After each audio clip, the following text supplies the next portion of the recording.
Today, with the clock ticking to next month's general election, South Korea's political parties shift into campaign mode.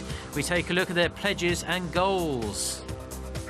South Korea demands North Korea stop issuing threats after Pyongyang warns it will turn the South into ashes.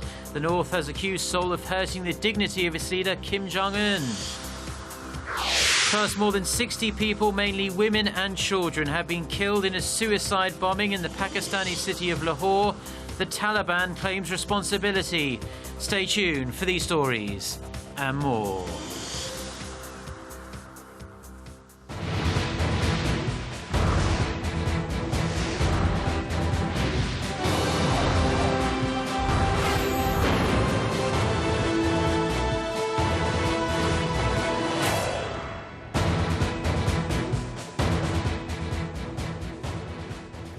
Hello to our viewers around the world. It's 6 a.m. on Monday, March 28th here in Seoul. Thank you for joining us. I'm Mark Broom. Our starting point this morning is next month's general election, now just 16 days away. Candidate registration is complete with over 900 people set to run, and the 13-day campaign period will kick off officially on Thursday. For the latest on the party's campaign pledges and election goals, Hwang Jie reports. Korea's political parties have set their slogans for the April 13th general election, in which 300 lawmakers will be elected, determining the political landscape for the next 4 years. The ruling Saenuri Party is promoting itself as the party of a working parliament, saying lawmakers who are elected will return their salaries if they fail to fulfill the campaign pledge. The party is also using the phrase politics of betrayal to slam the opposition for preventing the passage of what it says are key economic bills. With that, the party is aiming to win a majority of the 300 seats up for grabs. On Monday, the party will launch its election committee, which is widely expected to be led by 5 members, including the party's chief Kim Moo-sung and floor leader Won Yu-chol. The main opposition Minju Party of Korea, on the other hand, is calling for a referendum on the Park Geun-hye administration's poor handling of the economy. It says the unemployment rate has shot up and the gap between rich and poor has only widened under the president's policies. Kim Jong-un, the party's interim leader, is expected to lead the election campaign committee that's set to kick off as early as Sunday. The Minju Party of Korea is aiming to win around 130 seats in parliament. The minor opposition People's Party, meanwhile, aims to grab 20 seats, enough to give it a negotiation bloc in parliament and create a 3-party system. All 3 parties are gearing up to the official campaign period that begins on Thursday. Hwang Jie, Arirang News. So, as we just heard there, the April 13th general election is just over 2 weeks away from today, but plenty of Koreans living in other countries will have the chance to cast their votes early. A 6-day voting window for overseas Koreans swings open on Wednesday. Shin Se-min with the details. Over 154,000 Koreans living abroad will be able to vote in this year's parliamentary election. That's nearly 8% of the estimated 1.98 million eligible voters living abroad. Compared to previous elections, the figure is up 27% from the 19th general election in 2012, which accounted for 5% of total voters. According to the National Election Commission, among those registered overseas voters, an overwhelming majority are from the U.S., with at 37,000, followed by Japan and China. Overseas voters will be able to head to embassies and legations offices dispersed in 198 areas worldwide from 8 a.m. to 5 p.m. to cast their ballots. Korea enacted a bill in 2009 granting nationals living abroad the right to vote in both the parliamentary and the presidential elections in their home country. This year's election is the third to allow overseas voting and is garnering more attention with an increase in the number of polling stations and easier registration processes. Political pundits say the delayed establishment of an electoral map definitely gave Koreans living abroad less time to check their constituencies, but also allowed for more awareness. They add, however, that in order to boost the voter turnout of overseas Koreans, the political parties and lawmakers should make pledges that resonate with those living abroad. Sungnyemun, Arirang News. Now, something else that starts on Thursday, but in Washington, is the 2016 Nuclear Security Summit, which will see the leaders of 50 countries and 4 international organizations gather in the U.S. Capitol. According to a senior South Korean government official, President Park Geun-hye will urge global leaders during the 2-day meeting to fully implement the recently adopted UN resolution on North Korea for its latest nuclear and missile provocations. North Korea has been escalating its aggressive rhetoric, in addition to conducting a 4th nuclear test and launching several ballistic missiles since the start of the year. Now, North Korea is demanding South Korea apologize for a military drill targeting key facilities in the north, and the South has responded with a warning of its own. For more on the latest heated exchange between the two Koreas, Kim Hyun-bin reports. North Korea threatened to turn South Korea's presidential office and other key facilities into ashes if it doesn't get an apology from South Korea for hurting the dignity of its leader, Kim Jong-un. The ultimatum was issued Saturday through the North state-run Korean Central News Agency. If South Korea ignores our final warning, our long-range artillery on the border will engage in military action. The report also contained a video showing Kim Jong-un presiding over a heavy artillery drill on the border, though it did not say when the footage was taken. Pyongyang accused Seoul of staging a drill last week that it says targeted the office of the North Korean leader. The South Korean military has confirmed that its Air Force did conduct a large-scale air raid drill simulating strikes on key facilities in the north. During the drill, 16 fighter jets carrying precision-guided missiles escorted a military transport plane carrying a special forces unit. The South Korean military urged the north to stop its rhetoric and warned that its provocations will lead to the regime's destruction. A South Korean military official told Seoul-based Yonhap News that its military is ready to counter any threats from the north, though they have spotted no unusual movement north of the border. The ultimatum is the latest bit of rhetoric against Seoul amid an ongoing South Korea-U.S. military exercises that have heightened tensions on the peninsula. North Korea says the drills are a rehearsal for war, while Seoul and Washington say they are purely defensive in nature.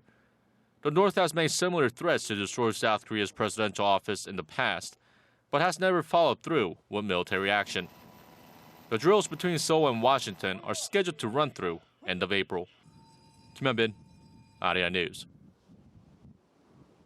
Now, North Korea has reportedly been seeking talks with the United States, but Washington's refusal to accept has sparked the regime's latest barrage of aggressive actions and rhetoric.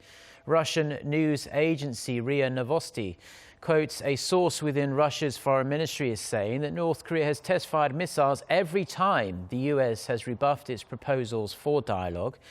North Korea has conducted a series of ballistic missile tests since its 4th nuclear test in early January. The regime has launched 3 rounds of missiles into the sea in the past 2 weeks alone.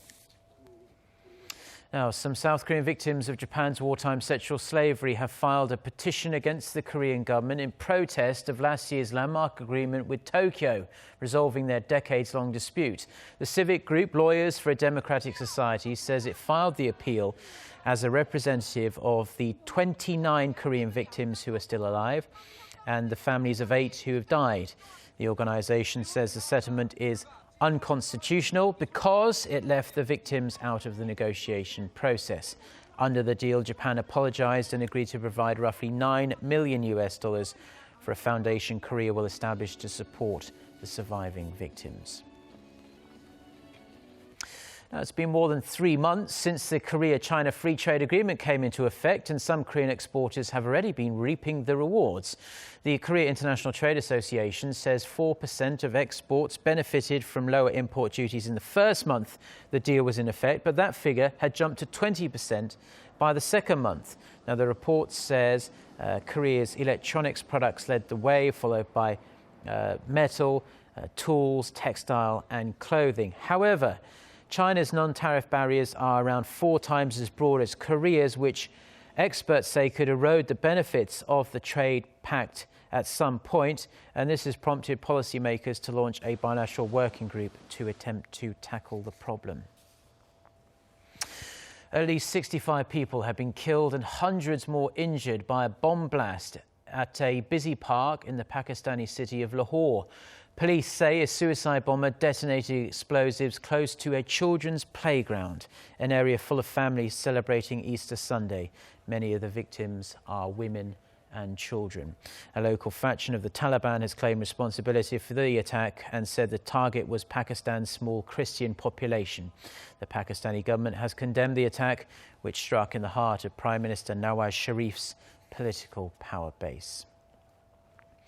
The Syrian government forces have recaptured the ancient city of Palmyra from Islamic State fighters. Syria's state-run TV station broadcast footage on Sunday from inside the city, showing largely deserted streets and several badly damaged buildings. The British-based monitoring group, the Syrian Observatory for Human Rights, said there were still clashes in some eastern districts around the prison and inside the airport, but the bulk of the Islamic State force had withdrawn, leaving Palmyra under President Bashar al-Assad's control. Now, this follows an intense three-week campaign by the Syrian army and its allies on the ground, backed by strong Russian airstrikes aimed at driving ISIS out of that area. Now, back here in Korea, and in addition to the nation's competitiveness in the information technology industry, Korea has made some really rather big strides in agricultural technology over the years. Our Kim Hyun has the details. South Korea has been well acknowledged as the #1 country in the world when it comes to cultivation and production of ginseng. The country has achieved worldwide recognition for its stabilized production of high-quality ginseng and rice plants that are highly pest-resistant. And with continued efforts to develop its farming industry, Korea has emerged as one of the best countries in the world in agricultural technology. According to research held by the Korea Rural Development Administration on the top 10 countries that acquire some 36 major technologies in the farming industry, South Korea ranked 5th next to the United States, EU, Japan, and Canada. The nation's Agricultural Science Technology Index stood at 83.4 points last year, up from 80.7% in 2010 under the benchmark 100 set by the U.S. I think the improvement is due to a continuous increase in R&D investment and the establishment of appropriate agenda items by the Rural Development Administration. The organization forecasts South Korea's general agricultural technology to continue its growth, reaching a high of 88.4 points in the next 5 years. But to pursue this goal, it seems like Korea needs to put more effort behind its shortcomings, such as urban agriculture, care farming, and disaster prevention technologies. Kim Mo-gyan, Arirang News. Now, ever since the recent set of matches between AlphaGo and Korea's Go master Lee Se-do, artificial intelligence has become a real buzzword here in Korea. Many experts say combining big data and AI will bring about the fourth industrial revolution. Our Park Se-young has the details. The Industrial Revolution brought huge changes to the economy through the mass production of manufactured goods. The second Industrial Revolution came about on the back of new innovations in steel production, petroleum, and electricity, which led to the introduction of public transportation and airplanes. A third round of changes was driven by internet technology and renewable energy, creating a new industry for ICT and the energy sector. And now, with the introduction of Google's supercomputer AlphaGo, the spotlight is on the fourth Industrial Revolution. The Internet of Things, big data, and other forms of digital expansion are already changing the world. The revolution will be based on who has the most access to data and can make sense of it. In order to prepare for the fourth Industrial Revolution, economies must devise measures to mitigate job loss and the concentration of wealth. Park Se-young, Arirang News. Now, it's been 8 years since an arsonist set fire to Korea's historic south gate of Sungnyemun, also known as Namdaemun. But with the restoration work complete, it's time to bring back an honoured tradition. The Seoul city government says the traditional changing of the guard ceremony featuring a chief gatekeeper and 3 other guards dressed in Joseon Dynasty uniforms, will resume at the gate come April. It will be presented periodically from 10 a.m. through 4:30 p.m. every day of the week, except for Mondays. Built in the 14th century, Sungnyemun is one of 8 gates that made up the 18-kilometer-long fortress wall that once surrounded Seoul.